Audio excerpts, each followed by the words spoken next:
Hi, I'm Amoroso from Tag Cyber, and I'm here with Rudolph Araujo, who is the Senior Director of Cybersecurity at Arista Networks. Rudolph, always nice to catch up. Yeah, same here, Ed, and appreciate you taking the time and chatting with me today. Today I want to talk to you about network security in the organization. So this is something I've spent a lot of time thinking about. Does network security sit as a separate group from the networking team? Is it part of IT? Is it part of network, or is it part of the CISO-led team? I'm guessing that this is probably a topic that you guys have spent a lot of time thinking about, both at Awake and also at Arista. Am I right in at least framing that this is an issue with a lot of companies? It is, right? I mean, it's one of those meaning of life type questions, Ed, and I'll try and give it my best shot, right? But in many ways, I feel like you having run one of these organizations might have some great perspectives too.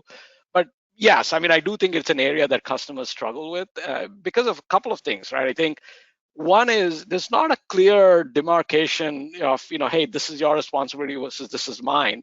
Network security ultimately sits on the network, inspects the network. A lot of times the actions that it uh, recommends have to be taken by the network.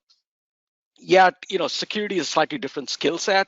Does it sit in the SOC? So I think customers do struggle with this, right? And it's a good topic to kind of, I think, investigate, if you will. I mean, foundationally, it comes down to whether security is a noun or a verb, right? And I think we would all agree, or a noun or an adjective, rather. I think we would agree that the idea of securing the network, there's nothing intrinsic about security that drives a company. It's a property. So my feeling is that whatever you do, the people need to be working together. You can't do networking over here and security as the separate thing. And would you agree that regardless of the organization, there had better be a very tight connection there? 100%, right? I mean, I love this analogy that, again, one of our customers uses. Is like, you don't go to a car store or a car showroom and say, hey, I want a safe car, right? I mean, it's kind of a given that, when you're going to be buying a car, it's going to come with seat belts and it's going to come with airbags, at least in this day and age, right?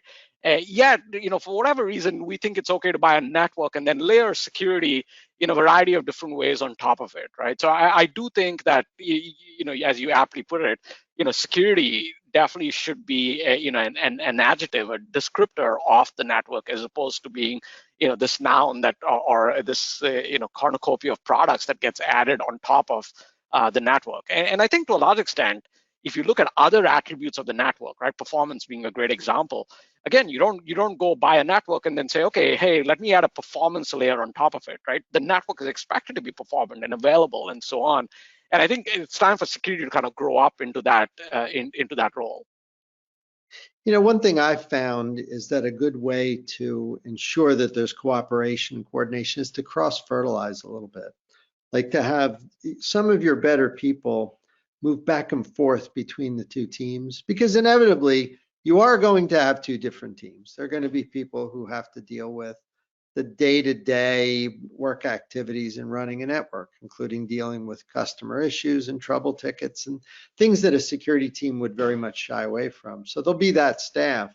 And then there's people like you and myself that, when we're dealing with network security, we have a separate set of concerns.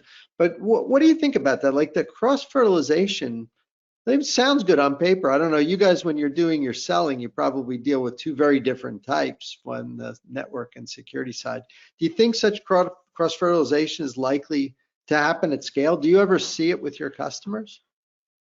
Yeah, so I think that's a great point, right? And I think, Ed, I might have actually heard this from you in the past as well. We've got a number of customers that have started this rotation kind of system, right?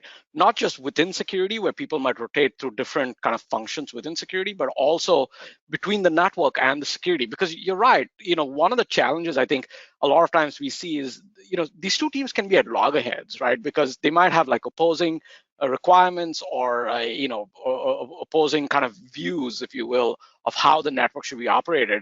And I think having that walk in the other person's shoes kind of, to quote the old proverb, does actually make a big difference. And I see a lot of the more mature customers, especially from a security and a networking perspective, they do have that cross pollination happening, where it could be someone just sitting in a SOC shift for a week, just to see, okay, hey, what is the network telling the security guys? And it's amazing how living that in that other person's life kind of exposes you to what their challenges are and makes you frankly a better teammate in many ways.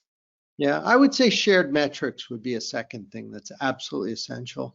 So if everyone has a common set of gold metrics like, uptime and avoidance of outage and customer sat, both internal and external, those are the kinds of things that when shared really drive people to work together. I would imagine your platform, that's probably something, as you guys provide metric support for network security programs. That's probably something that pops up. Do I have that right? Yeah, no, if you think about it, I think metrics is certainly the way to measure, right? But it's really, again, it goes back to those outcomes that customers are expecting. And when a network goes down, it's not just the network person's fault. It's not just the security person's fault, right? There has to be that joint sense of ownership. And the metrics are a good way to kind of monitor that, right? Hopefully, you're not waiting for the network to go down to have that aha moment, but being able to kind of have joint ownership of what the metrics are and what each team or each individual needs to do to achieve those metrics, I think becomes really critical, right? Again, I'll give you an anecdote from one of our customers. They've really started to think about this idea. Just like you have fault tolerance and disaster recovery and things like that. This idea of security breach tolerance, right? So as a breach occurs, you can't avoid every possible breach, right? But how can we be tolerant of it in a way that minimizes the impact to our users, minimizes the impact to the business, so on and so forth? And that's kind of one of the metrics that they're measuring, not just, again, hopefully not when a breach happens, but when a red teaming activity occurs, or when you bring in someone on the outside to run a test that you may or may not know is happening. Do you have that tolerance metric in place, if you will? Well, I guess we can conclude that you and I would say that the goal here is to combine and to have coordination, regardless of where you report organizationally. As long as those teams are coordinating and communicating, I think we probably would agree that that's the most important thing organizationally. Is that kind of the takeaway here? I think that's pretty fair, right? I mean, if you think about it, with all of the technology we have today, with all of the AI and the automation and so on, there really shouldn't be a ton of reasons to have a broken down kind of communication path between these two teams, right? Even if they're separate teams. And in a lot of cases, they are separate because they certainly have their own unique needs as well. But the ability to kind of automatically kind of connect these two, right? So I'll give you a couple of examples here. You know, capturing the right traffic based on whatever is the need of the hour, right? Like if you're dealing with a particular type of threat or you've got a particular set of applications that you're more interested in right now, that doesn't have to require a whole bunch of tickets being created and 6 days of monitoring and then an outage window and so on.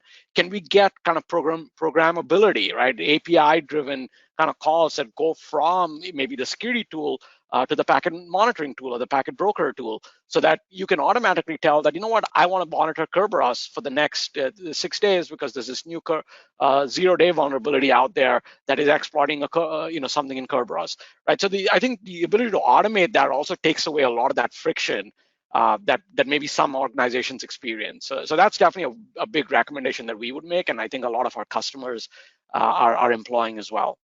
Very helpful advice, as always, from you, Rudolph. Thanks so much for spending some time with us today on this topic. And Yeah, look forward always. to catching up with you again. Nice to see you. Yeah, same here, Ed. Take care, and I look forward to talking to you again as well. You bet. And everyone, thanks for watching.